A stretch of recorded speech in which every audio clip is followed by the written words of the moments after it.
this picture was taken in the place of our friends.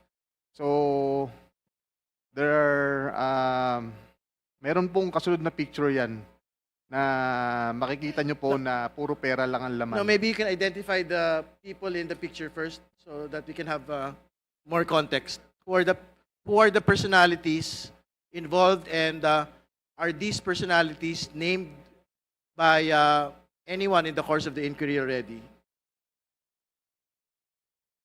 Sino po yung mga nasa litrato? There are previous employees of Bulacan First Engineering District, Your Honor. Sino-sino po itong mga ito? Mga pangalan, kailangan po magbigay ng pangalan. Dating Assistant District Engineer po Rafaelito Marcelo, dati pong Maintenance Chief Ernesto Daos, Planning Chief Ernesto Galang, Administrative Officer Evelyn De Jesus, Chief Ruben Santos ng Materials and Testing, at yung accountant po namin na si Chief Jun Mendoza, at saka si District Engineer Henry Alcantara po, ang aming boss, at saka po si Mr. Chair? si Yusek Robert Bernardo po. Would it be possible kung may isa-isa, kaya bang ma-point yung mga faces on the screen? Okay na yan siguro. I think everyone, the names had been stated already. It's okay, Congresswoman Ko. Thank you. Okay, we can proceed to the next picture, please. Yan po, sabi po nila, hindi po sila magkakilala. Baka naman po fan lang siya. Can we state for the record who the personalities in the picture are? Yung boss ko po, si Boss Henry Alcantara, at saka po si Senador na akala po niya ligtas na siya. Sorry, we have to have proper decorum, please. I'm We have to sorry. state for the record the name of the person and the occasion that we are talking about. I believe, Your Honor, ito po yung birthday sa Soler na ito nga po yung parang sa 10th po ng Soler ginawa yung birthday ni Senator Jinggoy Estrada po. Again, to be very clear, who are the personalities? Please state for the record in this picture. Si Boss Henry Alcantara po at saka po si Senator Jinggoy Estrada po. Thank you. Next picture, please. So again, these are pictures with known personalities during the birthday of Senator Jinggoy Estrada. Is this correct? To be honest, Your Honor, I do not know when this picture was taken, but I'm just trying to show that Mr. Alcantara, Engineer Henry Alcantara, and Senator Jinggoy Estrada have met a couple of times already. And they appear, what do they appear? Do they appear close? And they appear super close, Your Honor. All right, thank you. Please proceed. Next picture, please.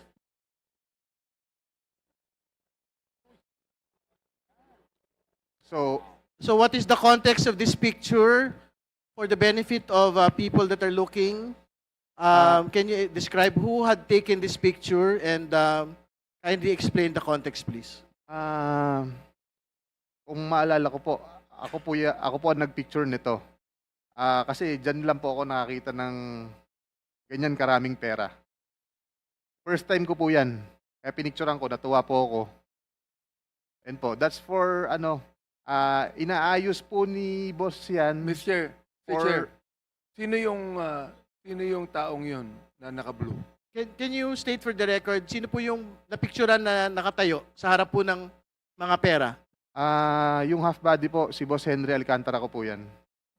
Okay. Kanino binigay ang pera, Mr. Chair? Kanino binigay ang perang yan? Sorry. Sige, pakikwento po muna yung what is the context of this picture? Yan po, ang context po niyan is, kung makikita nyo po, magkakahiwalay po yung pera. May mga designated person po na pagbibigyan yan, Your Honor. So, Can he name them kung sino pagbibigyan ng mga perang yan? I'm sorry, Your Honor. sino po daw yung pagbibigyan ng mga pera po na yan, supposedly? Ito na nga po yung sinasabi ni boss na sa mga... Alright, next picture, please. Chair. Pwede lang po maklarify saan ang lugar at anong date ng picture na yan. Saan daw po yung lugar at saan yung date? Sa office po namin yan, sa Bulacan First District Engineering Office. Okay, napakalinaw po. May limpak-limpak na salapi sa district office mismo. Kailan? No? At kailan? I believe mga 2022 po or 2023 yan. Alright. Something like Chair, that. meron namang mga paraan para ma-determine yung precise Yeah. date. Diba? I think we will get metadata the nung- we will get the Impor- metadata of Yes, this importante for po yun. submission. At Yes. to clarify, pasensya na po, to clarify lang po, normal po ba sa opisina ng gobyerno, ng DPWH, na merong ganyang piles of cash sa mga transaksyon ng gobyerno? Please Sa mga respond. regular na transaksyon ng gobyerno? Please respond, Mr. Engineer Hernandez, please.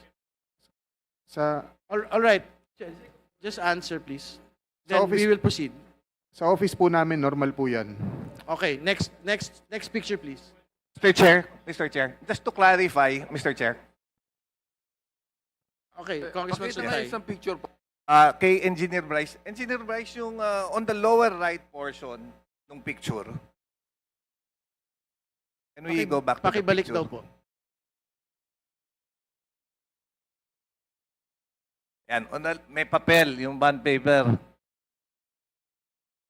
Opo. Yung bond paper sa may nakasulat. Yan. Ano yan? Rundown ng project ba yan? Yes, Your Honor. Mr. Chair, mayroon akong tanong kanina. All right. Sinabi niya, Next picture, please. sinabi niya na mayroong nakatoka na tatanggap niyan. Gusto kong malaman kung sino ang mga taong dapat tumanggap niyan. Alam niya eh. Your Honor, hindi ko po alam kung sino. Basta kami po, inuutusan lang po na ayusin yung mga pera. Itong amount na to para sa ganito, ihanda mo dyan, may pagbibigyan yan. Ganun lang po, sinesegregate po namin yung mga pera. Yun lang po. And the rest, kagaya nga po ng sabi ko, is ang Yan, politiko look po, at that. ang politiko or yung proponent po, si Boss Henry lang po ang kausap. Okay, Ano next yan? picture. Mr. Chair, para ba yan sa project? Next picture. Can we explain? Mr. Chair, Well, para Congressman ba yan sa Abante. project o sa tao? Bibigay ba yan sa tao o para sa project yan? Yes. Please respond. As far as my knowledge is concerned, ibibigay po yan sa tao. Yung nga pong tinatawag na proponent, nakausap niya. For that particular picture, alam po ba natin kung sino ang pagbibigyan? To be honest, Your Honor, hindi ko po matandaan na. Kasi Alright. that's way back a couple of years ago na. Okay, this is a next picture with another set of piles of cash. Ano po yung context nitong litrato pong ito? Ito po, kung ipinakita nyo yung nakita po na pinakaunang pictures na marami pong tao, this is the same exact place. So, ibig ko pong sabihin dito, sa tambayan po namin yan eh. So, yan po yung, dyan po pine-prepare yung mga pera na for delivery with regard sa mga proponent na kausap ni Boss Henry Alcantara. Ano po yung ibig sabihin ng tambayan? Is this within the building of Bulacan First or is it a different area? No, private resident po siya na nilagyan po ng bilyaran para we can hang out after office hours, ganun po.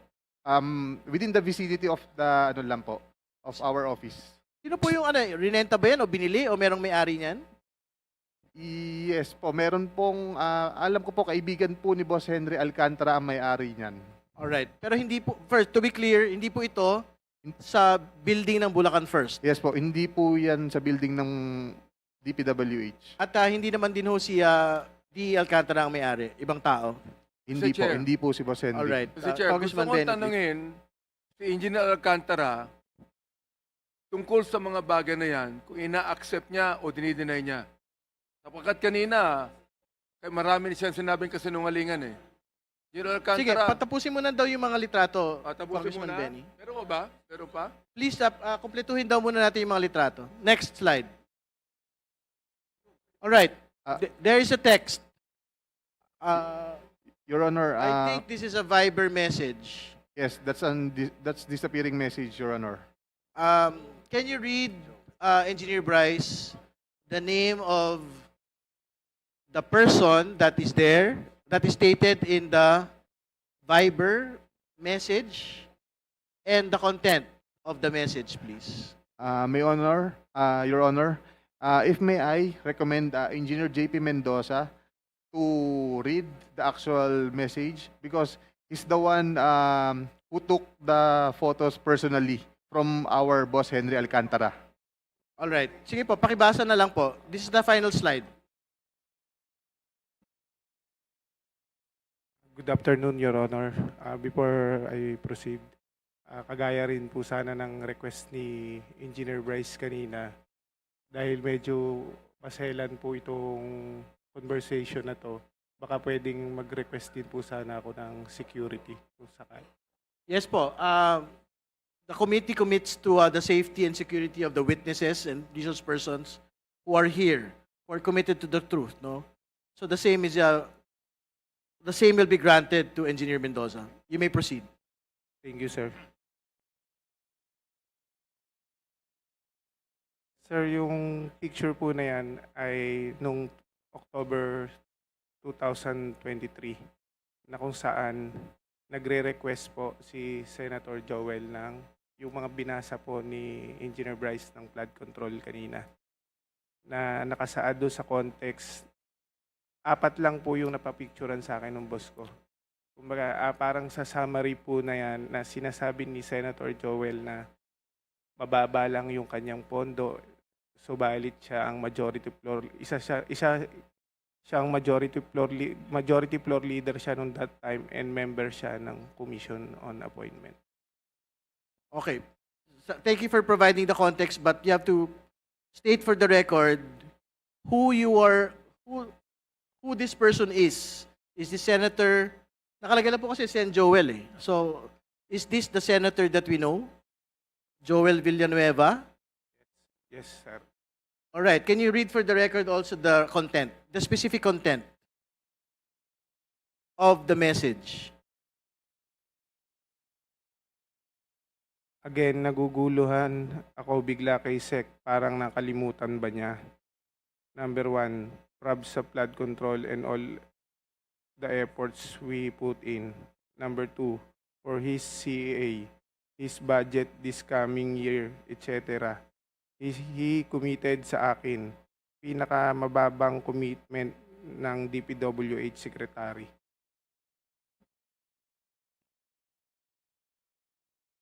All right.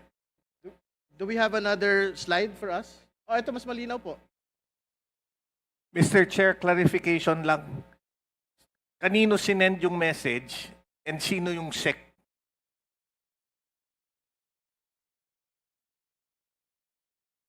When dun sa message, you're referring to a SEC. Sino yung SEC? Secretary Manny Bunoan po.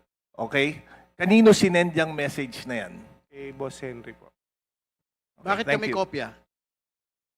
Dahil disappearing message po yan, hindi po niya pwedeng screenshot. Pinapicturean po niya para mabasa po. Okay. Kanino pinapicturan? Sa akin po. All right. Thank you. So, phone to basically ni District Engineer Alcantara. All right. Next slide. Do we have other slides? Can we go back again? Go back to the pangalawang ano yan, di ba? Can we read for the record? Excuse me po. Mano. Can we ayan, second slide. Next slide. Yan. Can we read for the record what is in the second message? Para lang po malinaw. Again, this is a conversation supposedly between Senator Joel Villanueva and District Engineer Henry Alcantara, which is supposedly a disappearing message, no? Tapos pinapicturan kay Engineer JP Mendoza. Sige po. Can you read it for the record, please? For his CA, his budget this coming year, etc. He committed sa akin, pinakamababang commitment ng DPWH Secretary. Ngayon parang lumalabas same na ang 1 and 2. Pag-usapan namin, boss, bukas, boss. So, can relay to SEC po. Okay, all right, thank you. Next slide. This is another slide which is the same context. All right. Sige po, just read it for the record. This is another slide. Conversation between Senator Joel and District Engineer Henry Alcantara, taken by Engineer JP Mendoza. Sige po. Yes, boss. See you po bukas 6 p.m. sa GIL. Majority leader tayo, hindi kong or just one CA member. Yes, boss, I will. All right, that is clear. Next slide, please. May atraso DPWH I'm sa sorry, akin. I have to provide the context. Again, this is another screenshot. This is the fourth picture. Conversation between Senator Joel Villanueva and District Engineer Henry Alcantara. Picture taken by Engineer JP Mendoza. Please proceed with reading the contents. May atraso DPWH sa akin. So if he treats me na isa lang issue, he's not respecting me.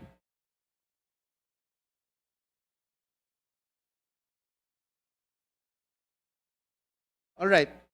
Nabasa na ba? All right, next slide, please.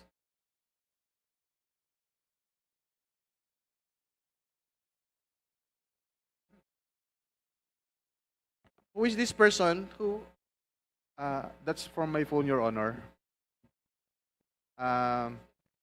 This is maybe nagkabaliktad po. Yung susunod po ang una. Ito po. This was way back 2022. The time when Beng Ramos was introduced to me by my boss, D. Alcantara. And sinabi niya dito na may project na binigay si Boss Henry Alcantara sa kanya. So, from WJ Construction, yung ano po, yung tao. And related sa kanya si Miss Beng Ramos, which is staff of Senator Jinggoy. Dito po is So, conversation. excuse me, before proceeding, can we state for the record again who is Beng Ramos? Staff of Senator Jinggoy Estrada po. Staff of Senator Beng Ramos is a staff of Senator Jinggoy Estrada. Yes po, Your Honor. All right, please proceed. This was the time na meron pong project na binigay si Boss Henry Alcantara kay Miss Beng Ramos through Miss Mina of WJ Construction. So, yun po yung ginamit na license or contractor. At nandyan po yung pag-uusap kung kailan po magde-deliver ng obligasyon dahil kailangan po ni Boss Henry. All right. Sige po. Okay. Hindi, okay na. All right. Sige po. We will give District Engineer Henry Alcantara, before proceeding to the different topic na po, we will give you the right to reply. Yung pong huling picture, wala naman pong binabanggit na ako po yan eh. Siya po ang kausap. Yung una po, yung kay Senator Joel, ang tanda ko po dyan, nagre-request po siya ng mga multipurpose building, yung secretary at that time. Tapos po, nung nandun po kami sa hearing sa Senate, kinausap ko po siya, sabi niya, nagre-request ako kay secretary, papalo up po na lang. Ilan po yan? Wala naman po nakalagay dyan na ako'y may transaksyon ng financial sa kanya. Nagre-request po siya, normal lang po, nagre-request po siya ng multipurpose building, additional po sana, para mailagay po sa Bulacan po. Yun lang po, Your Honor. All right, Chair, thank you. Mr. Chair, 1 minute. Tanong ko lang, yung dun sa pera, ano explanation niya po? Your Honor, yung pera po na yun, yung nasa bahay na po yun, I think po, yan po ay pera ng contractor po na nakolekta, nagamit ang ibang lisensya, doon lang po dinala, at nagkatuwaan po na picturean po yan. That's not for the proponent, Your Honor. All right. Okay, we will proceed.